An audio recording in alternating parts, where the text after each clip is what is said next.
Before we get into the main topic of this video, maybe it would be best for me to explain what a recall election is for those who don't live in states that allow recalls. A recall is where a group of people in a state who have problems with a certain elected official circulate a petition to get a motion on their ballot to remove an elected official from office before the next election is scheduled to happen, while simultaneously holding an election to elect the replacement for that official. It was one of the many reforms brought up during the Progressive era, as it was seen as a way to be more democratic, because now, when there's an elected official who is incredibly crappy at their job, the people of the state don't have to be like, well, we gotta wait like 4 more years before we can remove them. They can just go, oh no wait, let's remove him now. It's currently not on the federal level, only statewide, so the highest ranking officials that have been recalled have been governors, and even then, it's really only happened twice, despite the many attempts to try and do it more than twice. Now I know there's one particular gubernatorial recall that everybody remembers, but that video is scheduled for 2 weeks from now, because I felt it was best to go over the first successful gubernatorial recall before tackling that one. First, let's set the scene, because it might be weird without some context.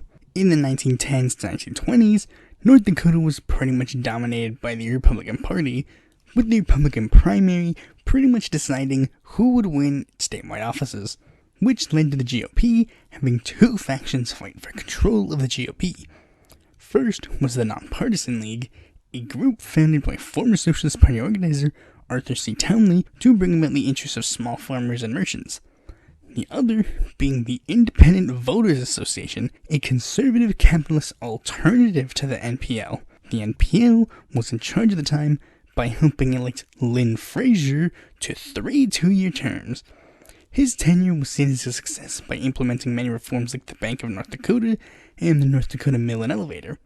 However, the IVA took issue with the NPL government taking control of both of those endeavors and began a private business-led grassroots movement, much like the Tea Party, to try and get Frazier, as well as Attorney General William Lemke and Commissioner of Agriculture John Hagan, all of whom acted as board members for state-owned entities, recalled. Their petitions weren't really popular at first because people were doing alright in North Dakota, but then an economic depression hit the agricultural sector hard.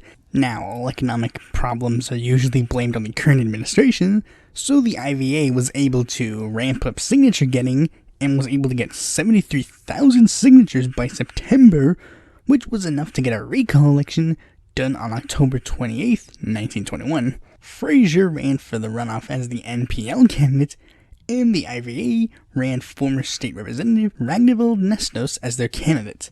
And, shock of all shocks, considering the title of the video, Nestos won with 50.94% of the vote, with Frazier getting a close second with 49.06% of the vote. Lemke and Hagan were also recalled from their offices. Now, Nestos' tenure was interesting, as he didn't stop these 2 state-run offices.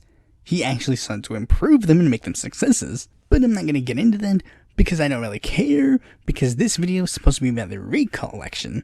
I should probably let you guys know what happened to the 3 recalled politicians.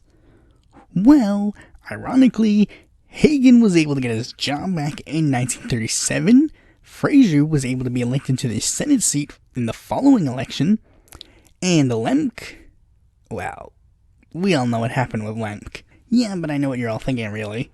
I don't care about North Dakota. I want to talk about the other gubernatorial recall, to which I have to respond with, then why the heck did you click on the video?